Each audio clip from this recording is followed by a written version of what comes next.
you're like, who's coming up now, but it's you'll see what I'm like in a few minutes. But first things first, guys, I always come bearing gifts, and I'm going to give you someone here, one person here is going to get a chance to win the best bar of chocolate there ever was or ever will be, Cadbury's Marvelous Creation, because each one of you is a marvelous creation, totally unique and unrepeatable, but there's only one of you. There's one of you ever has been or ever will be. But also, I said, because this is a special occasion, it's my first youth event in so long, hands up who's sick of COVID? You like being locked down? Come on, hands up who's sick of COVID? Oh, yes, come on, yeah. So, but just in case there is another lockdown, I'm going to give you a chance also to win a karaoke microphone, to help you make those better TikToks, in your room, all alone, So it's actually really good. You can hit the high notes as well. There's a squeaky voice thing on it. It's very funny. So I guarantee you make better TikToks with that. So to win the Marvelous Creations, the big bar of chocolate, and also to win the karaoke microphone, what you have to do is you have to stand up, stand up, stand up, stand up, stand up. Yes, I know you have to stand up again. You just sat down. I know it's terrible. So what you have to do is you got to put your hands on your head or your hands on your bum. Hands on your head or hands on your bum. Now make sure your hands are on your own bum. This is a Catholic church, okay? So hands on your head or hands on your bum, okay? One or the other, one or the other. So hands on your head or hands on your bum. Make a choice, okay? Hands on head or hands on bum, you got to make a choice. Life's about choices, okay? Right? Choose one, okay? And remember, it's always good not to be the same. If you're all the same, then you all lose, okay? Or not everybody wins. So, hands in your head or hands in your bum. One or the other, one or the other. And it's hands on your bum, sit down. Hands in your bum, sit down. Hands in your bum, sit down. Hands in your bum, sit down, okay? And your other hands in your bum. No cheating, okay? So again, those who are still standing, hands in your head or hands in your bum, okay? So make a choice quickly. And remember, it should be different, okay? Because not everyone should be the same. And it's hands in your bum, sit down. Hands in your bum, sit down. Hands in your bum, sit down. Hands in your bum, sit down. So those who are still standing, hands in your head or hands in your bum. One or the other, one or the other, one or the other. And it's, okay, choose. And it's hands in your head, sit down. Hands in your head, sit down. Hands in your head, sit down. Okay, so those who are still standing, hands in your head or hands in your bum. One or the other, one or the other, one or the other. And it's, okay, hands on your head, sit down. Hands your head, sit down. Hands your head, sit down. So those are still standing. Hands in your head or hands in your bum. One or the other, one or the other. And it's hands on your bum, sit down. Hands on your bum, sit down. Okay, it's getting interesting now. Hands in your head or hands in your bum. One or the other, one or the other. Okay, choose. Okay, yeah, and it's hands on your bum, sit down. Okay. And is there only two left? Or is there only one left? Is there only one? Have you got a winner? Oh, come on down, sir. Come on down.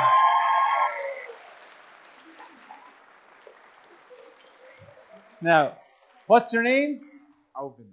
Well, Alvin, you are a marvelous creation, and good luck with those TikToks. Okay, good man. See you later. Excellent. Now, so yeah, it's always good to have a bit of fun. It's so good, But okay, so guys, I have a lot to share with you, and just because look, I've been praying all week as well. I've been asking people there, messaging outside to people in my network, just praying for you because this is a great opportunity. I don't know if you're here because your parents dragged you here, or or they bribed you, or whatever, or maybe you just came here because you want to see your friends, or maybe there's a nice girl that's going, I don't know, or that's how God used to get to me. There's a nice girl there, so that would always get me there. God always used girls in that way with me. So, I'm going to share more of my story with you, but to help you, the whole purpose is to help you on your journey, to help you get where you're meant to be. I work with this group called Spuck Scotland. It's a charity and all of that, and I get spread the culture of life. Wait, just click. Come on. Why is my thing not clicking? Hold on, let's see. Is it? Yes? It should be. Why is it not clicking? Hold on, let's plug it in. Let's put it again there. 1 second.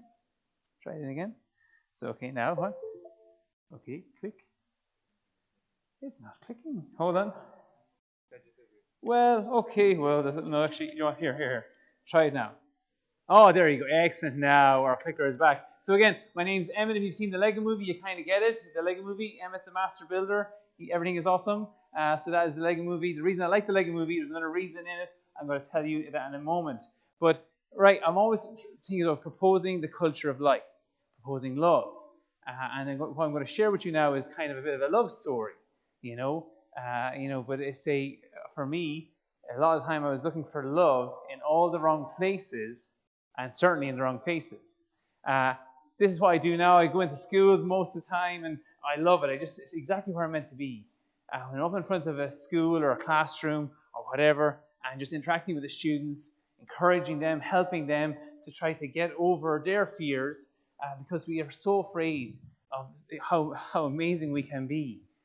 It's just like, God has a big plan for you, but you just have to get past ourselves to get there. Always a great fun with the students. You have to have a good sense of humor and meet them where they're at. Some interesting photos there. I don't know what's going on in that photo. But look, guys, I wasn't really interested in other people for a long time. That's me at 14 years of age. I was captain of the sports team, and all I cared about was winning, to get the trophy. The whole year depended on if we won the championship or not. If we lost the championship, it was a rubbish year. It didn't matter what else happened. All that mattered was winning trophies, okay? So I was all about winning trophies, pretty much wanted to be like Ronaldo, even before Ronaldo was, I'm older than Ronaldo, as you can see. There's a lot more gray here, so all I cared about was winning. That was it. And the competition on the sports field, I brought into the nightclub and into the discos and whatever I was going to.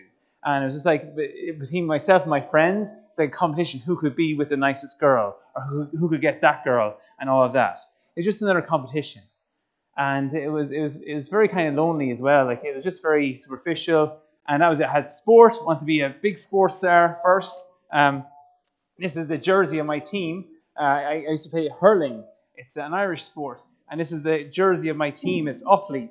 And I would have done anything in that jersey, like for that jersey. I would have died. I would have bled. I would have done anything to win for that jersey, because that's all I dreamt about. That was my dream, to have that jersey on me, and that was it. But I suppose I always had an awareness of awareness of God. That's a nice image I like to use, because I don't know what your image of God is. For me, for a long time, God was kind of out there. He's kind of like the moon. He's out there, but he's not really interested in me. But I suppose there was that. I had my faith in my family. Just what Father was saying there earlier. We always used to say the Rosary and went to Mass, and my father was great in that sense, and also my mother as well. But when it became my faith and I started being less selfish was when I was 16 and I went to Lourdes. Now, it was amazing. The reason I went to Lourdes, there was a priest. I had a good priest, and I wrote a letter. Why you want to go to Lourdes? All these other students who were really good English were writing big, essays. I just wrote simply, look, I'm 16 years of age. I don't know what I want to do the rest of my life. Maybe Lourdes might have the answer. I said I'm 16 years of age and I pray every day, but I don't know anyone else who does that. Maybe I might find one person, a friend, that I can share my faith with. A prayer friend. A prayer friend, prayer pal, whatever. But it was over there in Lourdes that actually did happen. I was caring for elderly and sick people. We had 100 people who were disabled, were old, were in wheelchairs. There was this one young guy, Paul. He was only 8 years of age, and he was paralyzed from the neck down. But he was so funny. He used to tell jokes. I used to hold the microphone to his lips, and he'd tell jokes. He had the whole bus or the hotel in stitches laughing. And I've seen this young boy in a wheelchair paralyzed, and he had more joy than I ever experienced in my life. And all I was worried about was, my manager is playing me out of position. My girlfriend is nagging me. My friends are this or whatever. I was just so selfish, so put into myself. But over in Lourdes, I met my friend, who was my only prayer friend. Her name was Scylla, and it was just amazing. It was the first kind of pure friendship I had. There was this girl who I just loved talking to. There was no other interest in there. I didn't want to be her boyfriend. I didn't want to kiss her. I just wanted, I liked talking to her. I liked spending time with her. And she was the one who introduced me to adoration. And it just was so great, it was just amazing. But one of the things I'll tell you about in Lourdes gave me a glimpse of my future, that I should care for people. I got interested in social work, so I did that after school. But also I had my one friend who I share my faith with, helped me on my journey, and that was Scylla. But on the way home, a really strange thing happened. I think it's the first time I've ever shared this at a talk. But I just was praying about it last night. I said, yeah, I'll just share it because it is what it is. Myself and Scylla, we were talking, and it was like I knew what she was going to say before she even said it. It was even more than empathy. And a little moment happened where she experienced it too. All I can say is we caught a little glimpse of heaven. What I say is, what was that glimpse of heaven? Well, it's very hard to describe. All I could say was I was surrounded by a bright, beautiful light. I was just wrapped in love. Before I could even feel afraid, I was like, oh, what's going on here? I was like, Emmet, everything's okay. You're exactly where you're meant to be. And I was thinking, my parents, oh, no, it's okay, they're here. And actually, they weren't. I knew they were back in Ireland. I was in France somewhere. But I knew they were back, but they were actually not. They were still there, present in a way, but not absent in my life, right in that moment. And all I can say is there was no fear, no anxiety, just love, like waves and waves of love. Before I came down here this weekend, I was actually at the beach with my family. Like when you're at the beach, you feel those waves that's coming and hitting you, it's just like that. But that was what it was like, just getting that perfect, beautiful love. I don't know how long it lasted. I also caught a glimpse of myself talking to people, like crowds like this, like you today. But it was really, really strange. And I remember, all I can remember was crying after, and so was my friend Scylla. And I was like, what was that? And she was like, Emma, what was that? And I was like, well, was that heaven? It must have been, because I've never been that happy. I've never even seen any movie that had that in that. So it was like a little glimpse of heaven.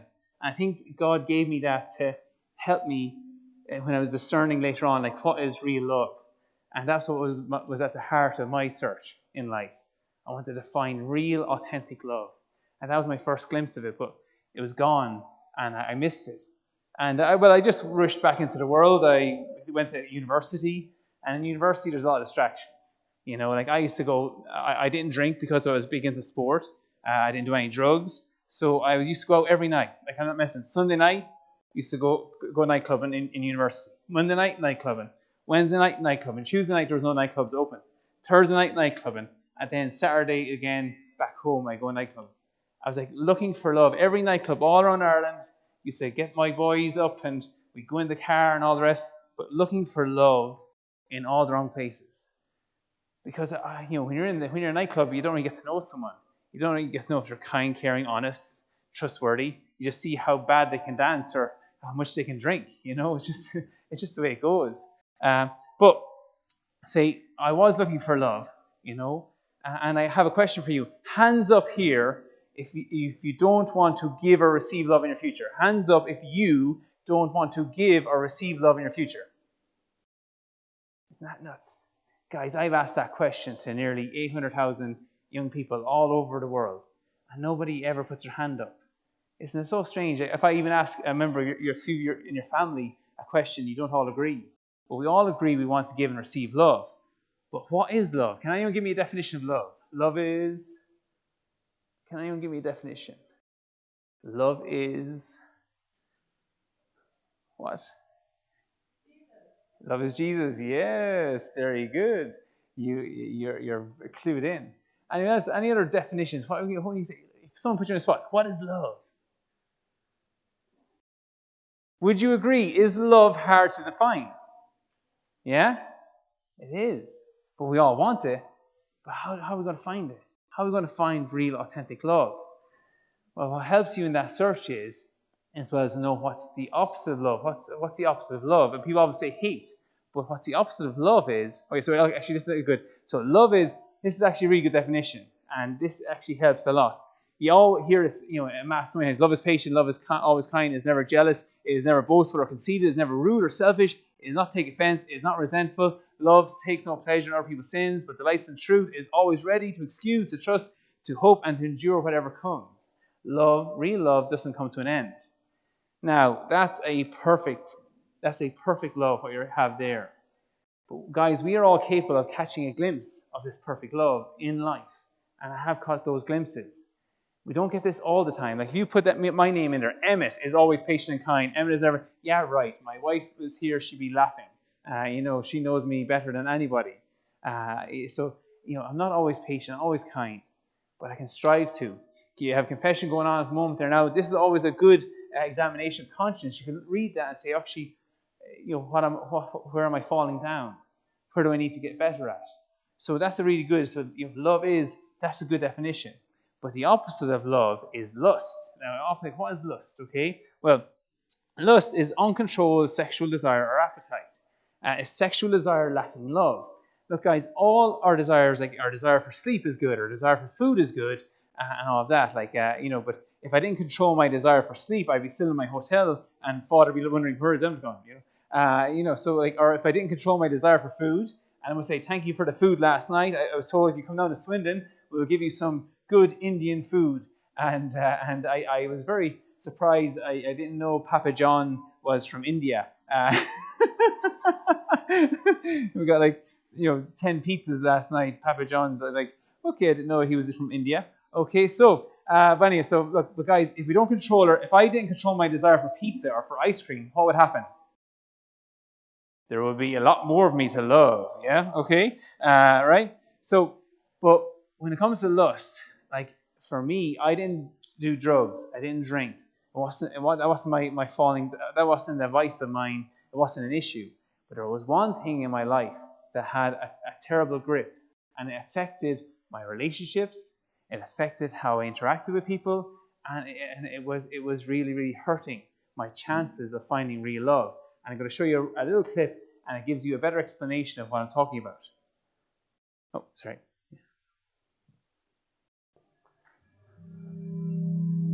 I want to talk about this, our brain. It's something that we all have, performing at different capacities, I'm sure, but still, we all have them. And it was given to us for free just for being born. And it's a powerhouse of our bodies. Without it, of course, we just drop dead because you can't function without it. So it's the most valuable thing that each of us possess. So it's pretty important that we protect it, right? And luckily, we have these things called skulls to help us out. Sometimes we challenge those skulls and do things that kind of hurt our brains, like this. And this. This one's the worst. Oh, I don't even know what he's thinking. And sometimes we just make stupid decisions with those brains. And, this guy, luckily this guy's wearing a helmet. So. What are some other things that might hurt our brains? Obviously, we've got alcohol, we've got drugs, and we've got big metal balls with spikes on the end of them. But I want to talk about a new drug. The thing is, pornography is not all that new. It's been around since the beginning. So why are we calling it a new drug? Well, that's because scientists are just now, over the last decade, beginning to understand what pornography really does, how it affects our brains, and psychologists are understanding how it affects our behaviors, and sociologists, our society. And so we're just beginning to understand that it can be just as addictive as drugs, as hard drugs. And we'll explain how, because I know that there's some skeptical eyes out there kind of going, wait a second. Drugs? Really? I don't sniff it. I don't inhale it. I don't inject it. How is pornography like a drug? But first, you're probably wondering, teenagers, why are you talking to us? Why are you talking to us about pornography? It's an uncomfortable topic, right? In fact, I bet you anything that as you guys came into this, as you kind of found out what this was going to be all about, you thought to yourself, oh, here we go. Shoot, how do I get out of this? I mean, not a lot of people like to talk about it, but it's becoming more and more of an issue, and we've got to deal with it. And here's why we're talking to you guys. The largest group of internet porn users is youth, ages 12 to 17. You guys. 90% of the people watching this video right now fit into that group. Do you know what the average age of exposure is for pornography? 11 years old. 11. And 9 out of 10 youth ages 8 to 16 have seen it. So we know what it is. We know what it is. We're not here to define it. Get this. Every second, now, now, now, 30,000 people are viewing online pornography. And what was the largest group of internet porn users? 12 to 17. So you see how a lot of those are there. And girls, watching this right now, listen up. A lot of you tune out for topics like this. You can think, okay, it's a guy's issue. It's not my issue. Recent statistics show that 30% of addicts are women. That number has skyrocketed over the last decade and is growing. So current research is showing that pornography is a drug and that it can lead to addiction. But some of you are looking now and they're going like, well, how?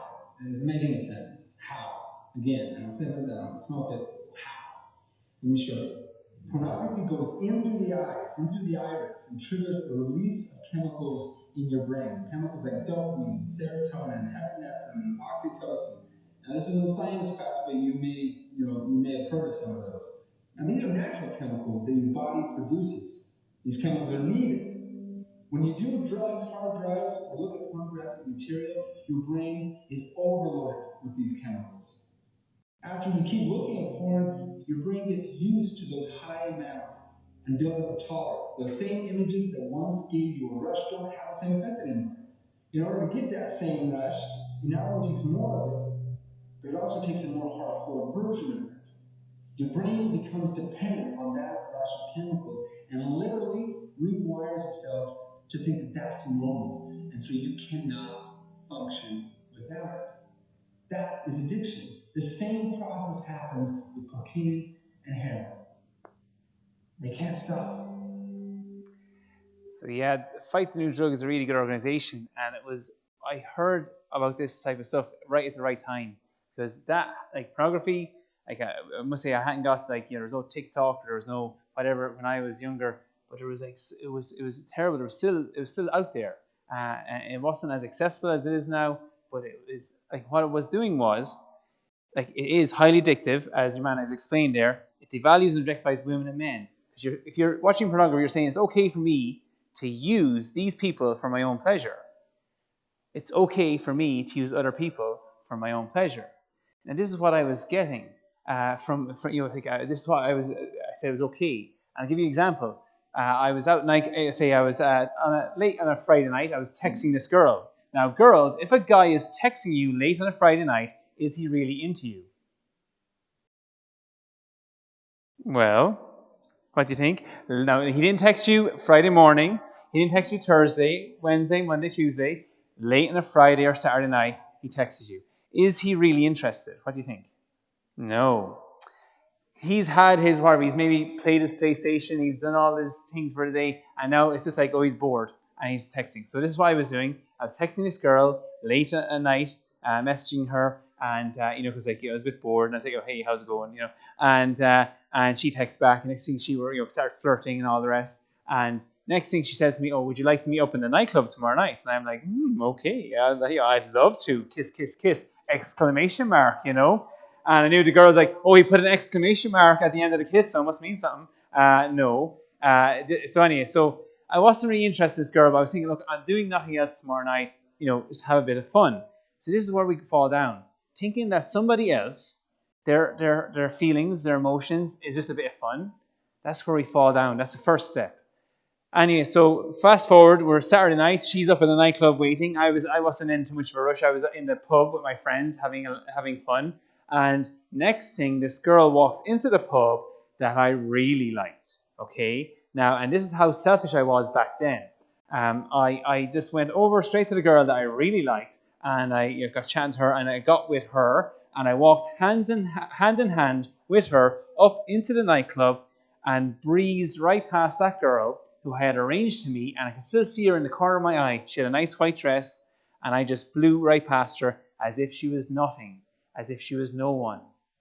And I still look at myself. It's like looking at my 18-year-old self saying, "You idiot!" It was like just like hit him or something. What are you doing? Why are you treating that girl so badly? But if you had to ask an 18-year-old Emmet what was he doing, he'd be like, I'm not doing I'm not sleeping around. I'm not as bad. My friend Joseph and Damien, they're really treating girls badly. I'm not as bad as them.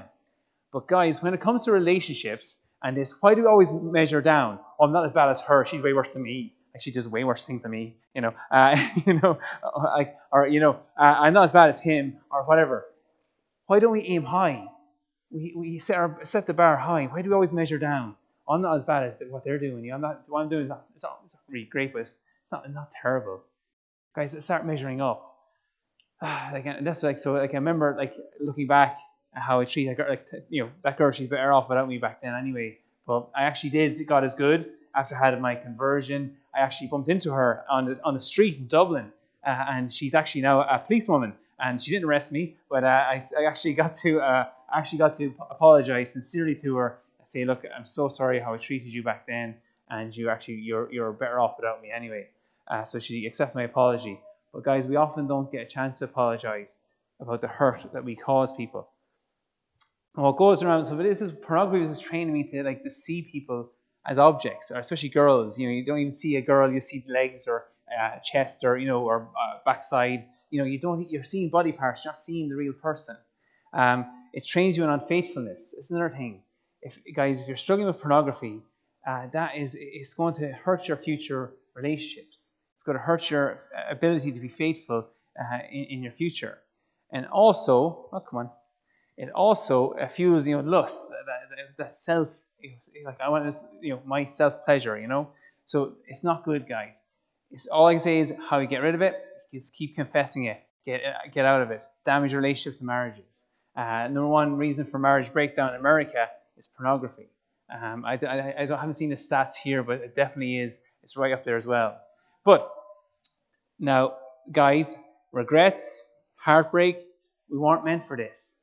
We weren't meant for the regrets and heartbreak. I'll give you now one example. What goes around comes around. I had my first girlfriend when I was 11. Okay, I was 11. Denise Bergen. She had blonde hair down to here. She had a cute little gap in her two front teeth. And we were in primary school, and we went on a school tour. And I saved up my money. I didn't waste it in KFC or whatever. And I bought her a teddy bear in a pram. And I ran over and I gave her this teddy bear. And I said, "I like you," and nearly ran away. That was my first attempt to love. You just imagine, what was your first attempt to love? Usually it's very embarrassing. It might be a little cute moment, but most of the time it is very embarrassing. But I always associated love with a gift. And then I don't know where it came from. Maybe it was my parents, but I always thought about, I wanted to look a girl in the eye and say, "I waited for you and no other." I just always thought about, I just want you to sleep with one girl and one girl only. This is always in my head. I wasn't thinking about marriage back then. I didn't really know about marriage and chastity and all of that stuff, but that's what I wanted. And I used to always pray that. And even though I was using girls, that was my thing. I said, "Well, I'm not sleeping around so I can still treat girls badly." How silly is that? Just how we justify things. But anyway, there was this one girl, I thought she was the one, okay? She was gorgeous, and she was kind of funny. She wasn't really that funny, she was actually just gorgeous. And we were going out for 3 months, and we had all arranged that, okay, this is it, this is the girl for me. She is the one, but I actually didn't really even know her properly. But I was in first year in university, and she came up to spend the night, and I brought her to the train station. We went to a nice restaurant. We went clubbing. I love dancing, as you can see my dancing there. Yes, Lord. It's so class dancer here. But anyway, so I used to love going dancing. And when we came back to my house, in my flat or wherever it was that I was renting, and we knew where this was going. And and also the thing is, people talk about sex. Sex is such a big deal. It is the biggest deal because you are a big deal. Because when you have sex, you're saying, "This is my body, mind, heart, body, and soul." Because that's what you see here, Emmet. I have a body. I have a brain in there as well. You can't see it.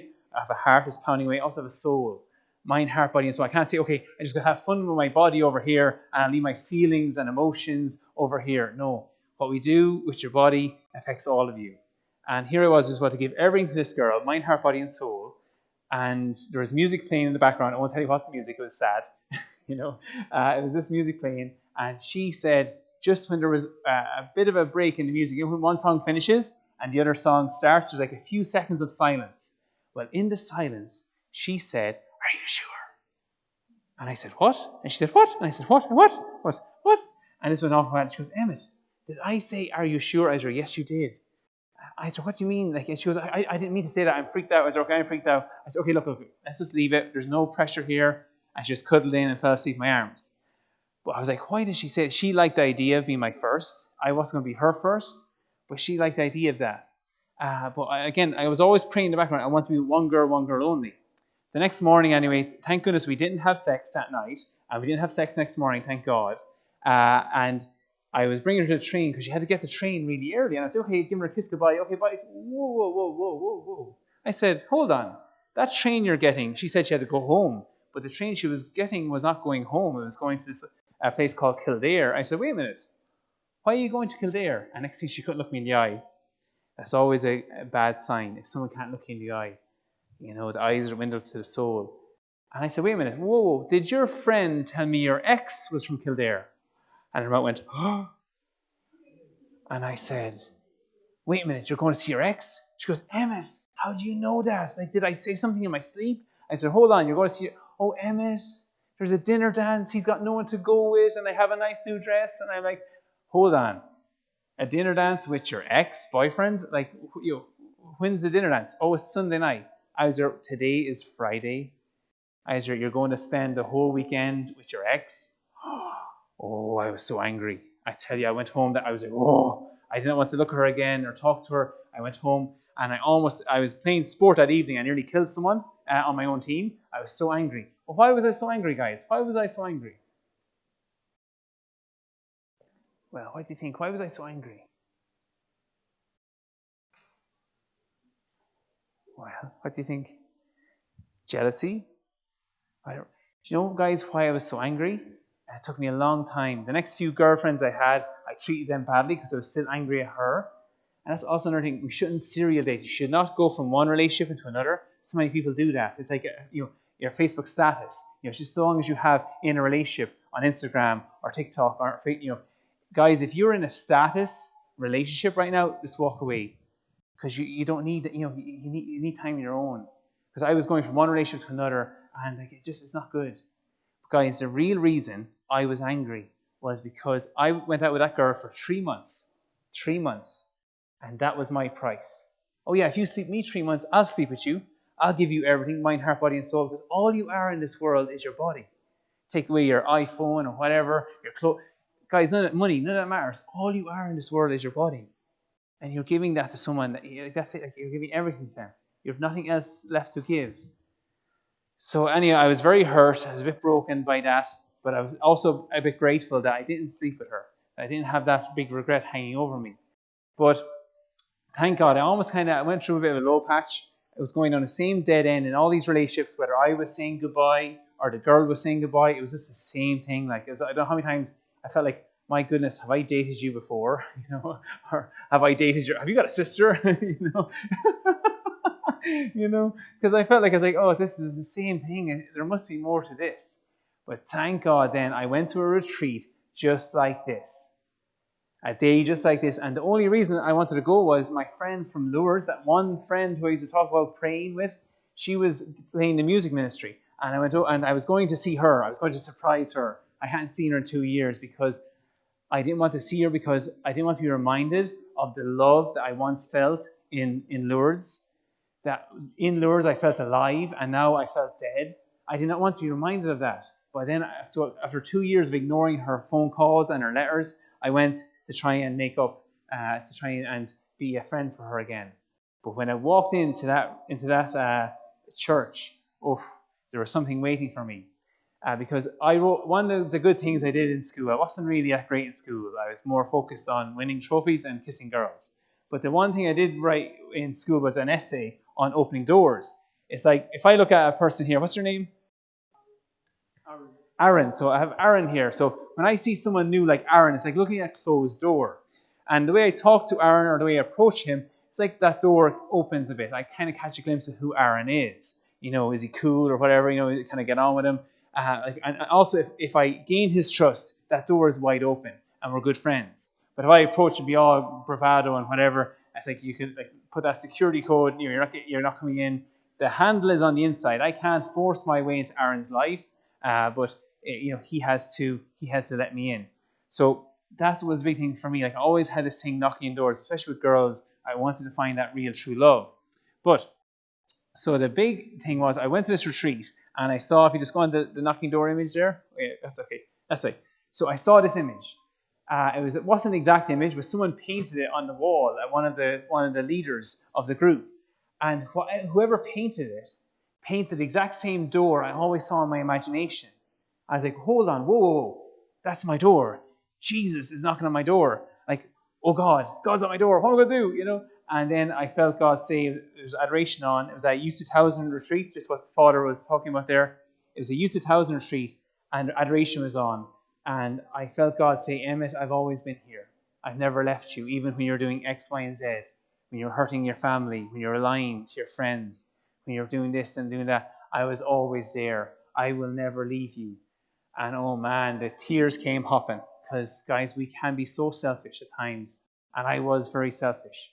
And I knew the hurt I had caused so many people in my life, especially that girl. I ignored her for 2 years, my friend.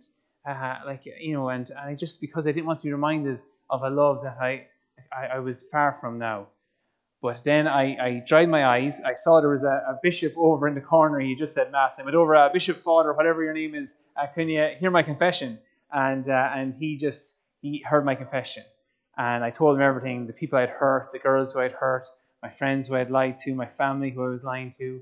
And next thing he said, look, Emmet, I'm going to quote St. Augustine. You need to fall in love with Jesus first, and everything in your life falls into place. I'm like, yeah, I need to do that. I need to fall in love with Jesus. Well, hold on, wait a minute.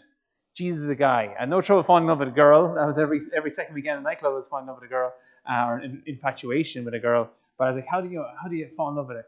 How am I going to love Jesus? But guys, look, it's very simple. If you love someone, you want to see them every day. So I started going to daily Mass.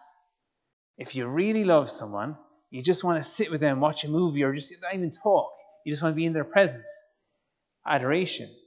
If you really love someone, you just want to tell them everything that's going on in your life, all the bad things, the things you're struggling with, the things that aren't working out, or things that are working out.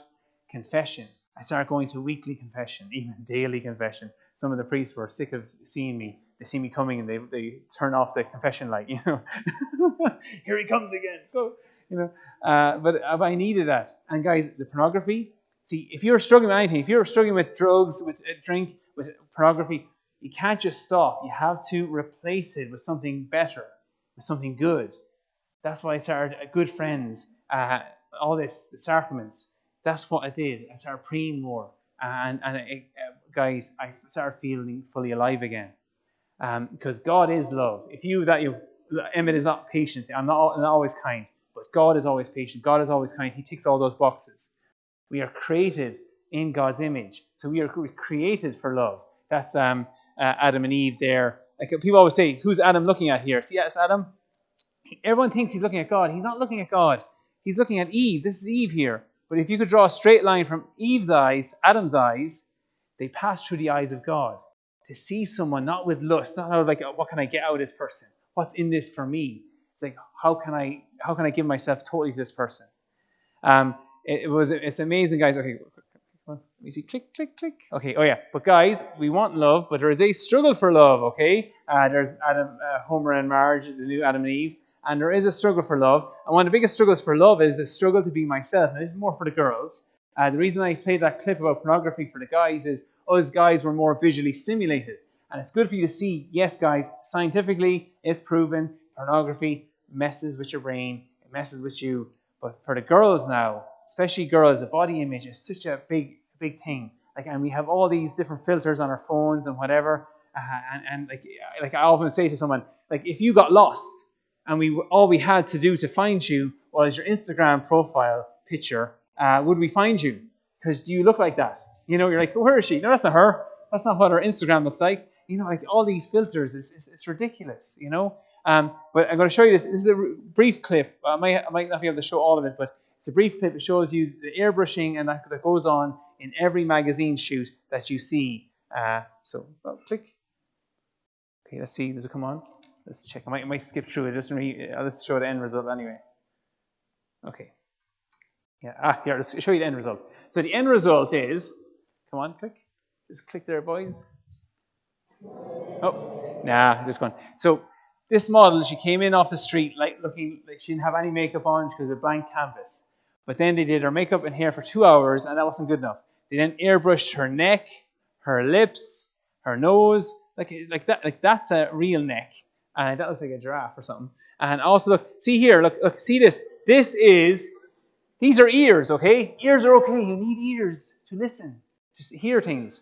But like I don't know what happened here. Like it's like our ears have been like removed by Mike Tyson or something, you know. So like, but all this airbrushing is saying to young girls, "You're not beautiful. You're not this. You're not that. You're not good enough. Guys, girls, you're beautiful. You're totally unique and unrepeatable. No one in history has ever existed like you. No one in history will ever exist like you again. Totally unique and unrepeatable. All of you girls. And guys, you're beautiful too, but in a very different way, you know. Very different, okay? Yeah, but guys, the thing is, it starts here. If you want to find real love, it has to start with yourself. Know your own worth. And get this, guys and girls, someone's going to love you for exactly who you are. Your lumps and bumps, the things I wish I had a six-pack, wish I had this. No, someone's going to love you exactly the way you are. Even the things you don't like about yourself, they're going to like that. They're going to love that. Now, there is no perfect guy or girl out there for you, okay? That doesn't exist. But there is a guy or girl who is perfect. You complement each other. You know, there's no one who's perfect, but they're perfect for you, okay? That you complement each other. Maybe where you're weak, they're strong. And that's what you can find. And I started getting closer to that. Actually, I'm going to fast on this bit. That was a story, and I've got time to share it. But Pure in Heart is a group that I found that are just like this. You need other people to get over your own fears sometimes. And Pure in Heart helped me in so many ways. Helped me away from the pornography, terrible bad language, all that type of stuff. But like we went on amazing adventures and all of that. And also helped me again to regain friendship, especially with girls. I didn't just swoop in and try to woo some girl, but actually got to know her. And next thing I knew straight away, pretty much straight away, like whether or not there is more than friendship here. You know, if I aim for the friendship, if there's anything else there, it'll naturally come out. But so that was a good thing to do. So Pure in Heart were really good, and they were very, very strong on chastity, theology, the body. And like when we say about chastity, look, what is it? It is a virtue. It's a good habit. It's about way of life. It's actually an option for you. You deserve here all your options. It's learning how to love properly when you're with your bodies. Because guys, when we're born, we're like, we're not programmed to love. We have to learn how to love. And who's the first people that show you how to love? Your parents. Yeah, I was in one school and this guy said a doctor. I'm like, yeah, I'm Dr. Love, baby. You know, that's not, doctor does not show you how to love. He just gets you out. You know. Okay. But anyway, right, guys, we're still learning how to love. I'm still, even this weekend, I've learned so much from the core team here as well. It's always learning. We're always learning, guys. But also, real love is that friendship. Now, if I said to you, a good friend is what? A good friend is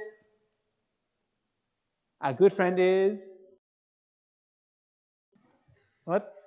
What is a good friend? A good friend, give me a quality of a good friend. Loyal, yes. A good friend is honest, yes.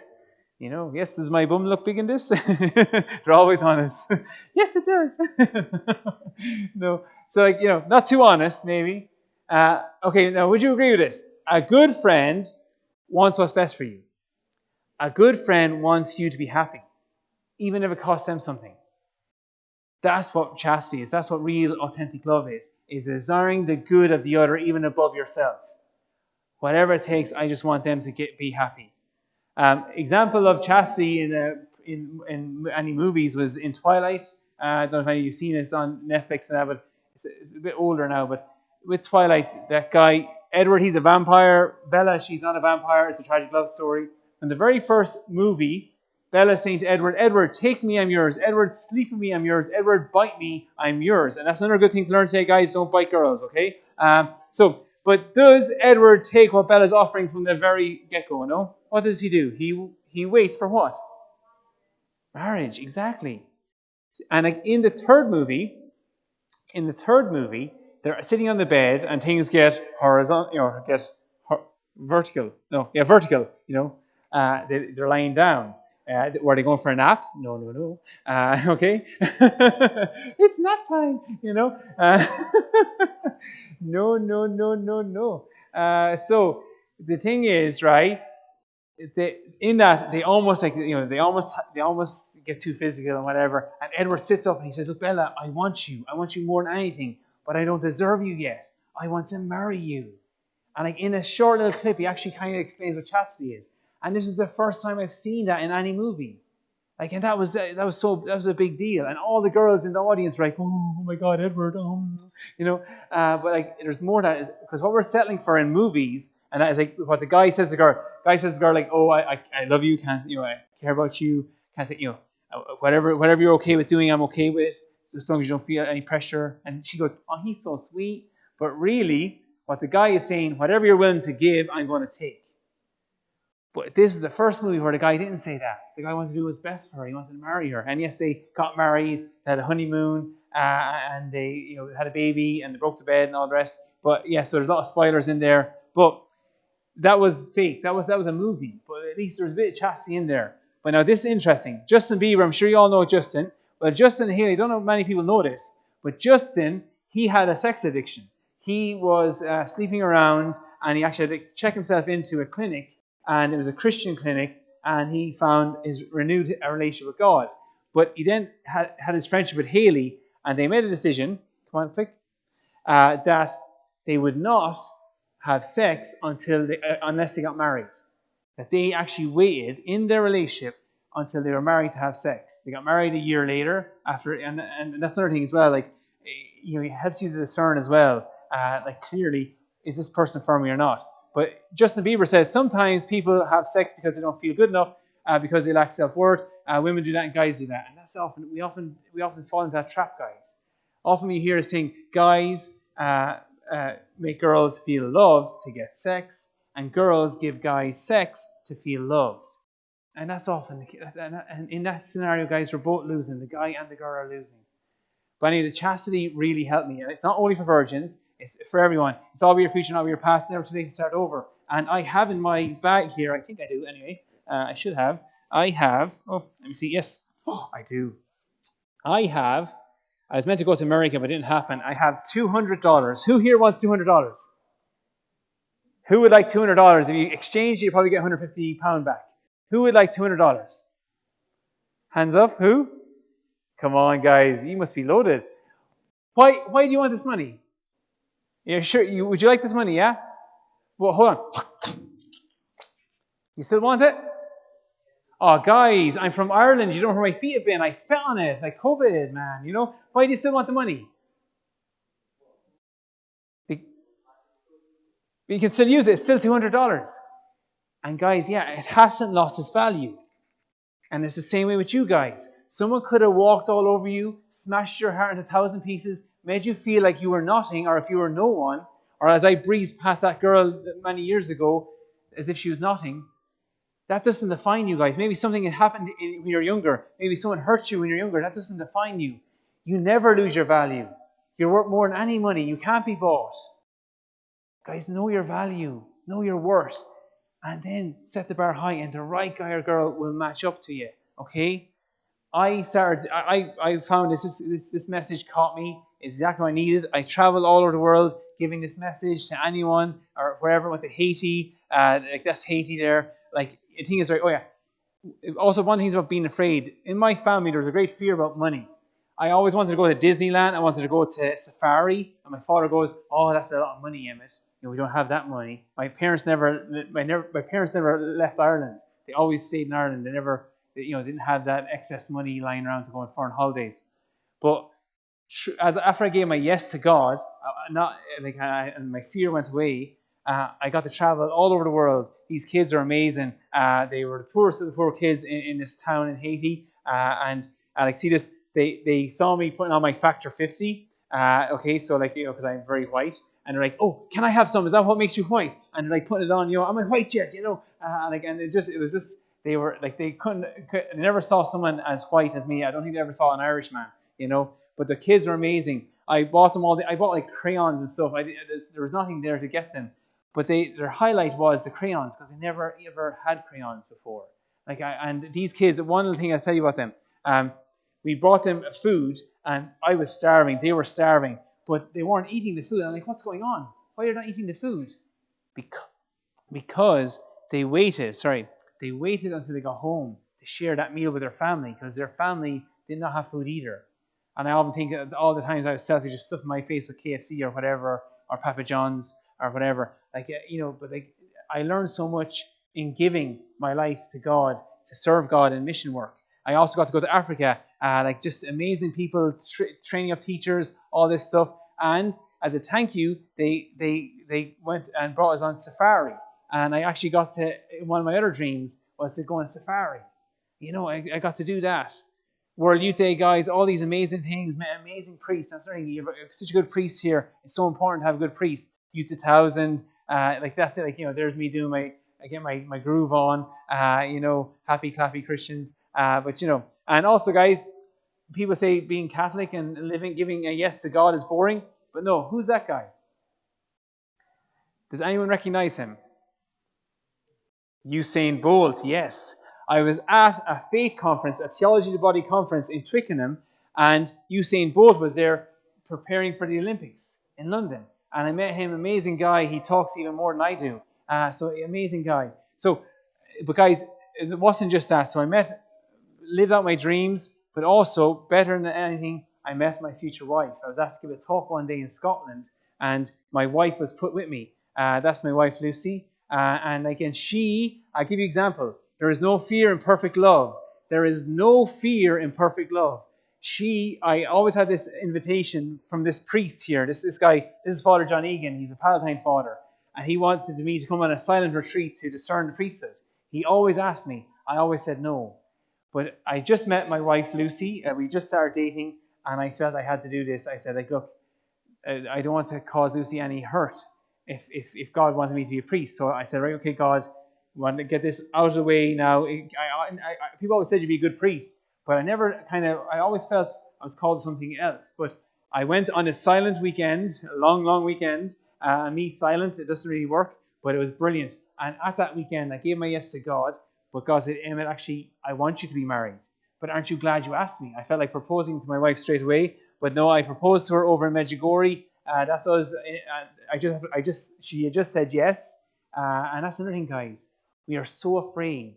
I know what it's like. You see maybe a guy or a girl you like, and they're with someone else. Like, why don't they like me? Why won't they be with me? Why don't they choose me? Will anyone ever choose me? There's always these fears. But guys, if you're called to married life, there's someone out there for you. But who are they going to meet? When are they going to find them? I don't know. But don't settle for less until you meet them. So my wife Lucy, this is us on our wedding day. So that's the closest to heaven I've been since that little glimpse of heaven I had when I was 16. Just that day when I got married, I just felt like I was just really it was very powerful. But we had an amazing wedding. It was great fun, and also I was a 27-year-old virgin on my wedding day. People are like, oh my gosh, he's 27, he's a virgin. Don't touch him, he's got virginity, and now he's got it. Don't worry, your virginity is not a disease. You never hear about on the news. Late last night in Swindon, a young man died of virginity. It doesn't, there has been one virgin death today. That doesn't happen. Your virginity is not something to be just thrown away or whatever. It is a great gift. And people always said to me, I was in school, say, but what, does your wife have to be a virgin? I was like, no, she just has to be my wife. There's no conditions. Real love is unconditional. She just has to be my wife. So and that didn't matter. But it's amazing what God has planned. While I was kissing my first little girlfriend when I was 11, my future wife was over in Scotland. I wouldn't meet her for another 15 years. But then when I met her, she also had waited for me. She also was a virgin on her wedding night. But that's my love story. What's your love story going to be? We were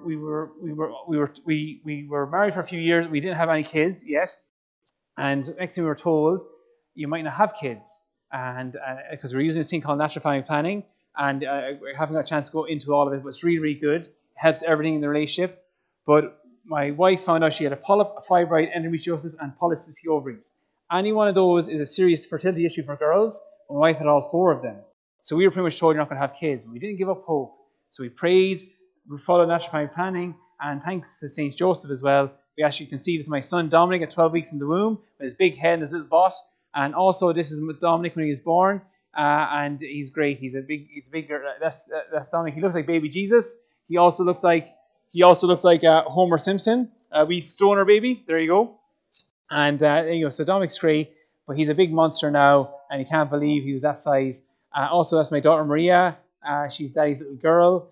It's fantastic. And that's Noel. He's great. He's a little monster now as well. So we have 3 little babies jumping on the bed, but also we have 1 little baby in heaven.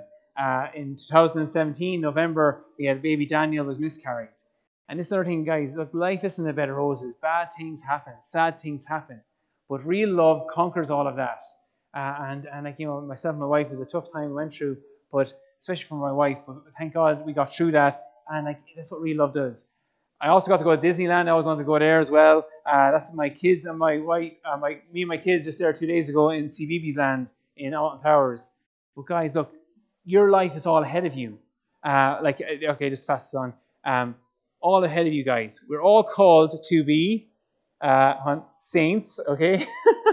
There's Saint Emmet. No, not, okay? But guys, we're called to live our lives to the full. Now, just for you, is it love? Ask that question now. Bring it to confession as well. Real love is free. There's no coercion. There's no this, oh, if you love me, you do this for me. Or if you love me, you do this. Or if you love me, you send a wee picture. Now, guys, or girls, if there's anyone asking you to send a wee video or a wee picture of them, say goodbye, because they only want to use you. Send them a picture of your hand as in goodbye, okay? So, that's it, okay? Because they just want to use you. Real love is total. There's total gifts, and so that's it. I want to give myself totally to you. Do what's best for the other person. Faithful. Also, when I was dating my wife, it was very, very difficult at times. When I see her coming down in a nice dress, I'm like, oh yeah, I want to sleep with her. But I also knew I want to do what's best for her. And there's always that temptation, oh, you just use contraception.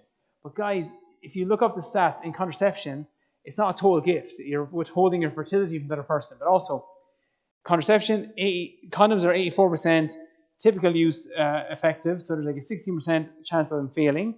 The pill and the implant is at 91% effectiveness, typical use, not perfect use, typical use. That's what you want to look at. Look up World Health Organization and all that. So it helped me in those decisions. And I'm like, would my wife, or would you say to your future spouse, okay, like I'll be 91% faithful to you, or you know what, I'll be 84% honest? Would you accept that? Would anyone? No. So if I'll be 100% honest with my wife, I'll be 100% honest or faithful to her, I'm not going to be 91%. So why would I risk her fertility with contraception and that? So look it up yourselves, guys. But it's also, real love is fruitful. So guys, I say just decide for love. It's the biggest yes you're going to give. And guys, in that perfect love, there is no fear. So don't be afraid, guys. God has a big plan for you. You're in the right place. You're here today. And I wish you well. Avail of the sacraments, confession that, and God will get you to where He wants you to be. And guys, that is the best place. He knows who you're going to marry. He knows what job you're going to have. So all you need to do is talk to God more. Ask Him in. When you have Mass now later, like that, when you receive communion, it's like asking God into your life. Don't be afraid, because He wants what's best for you. Okay? So thank you so much, guys, and thanks for listening.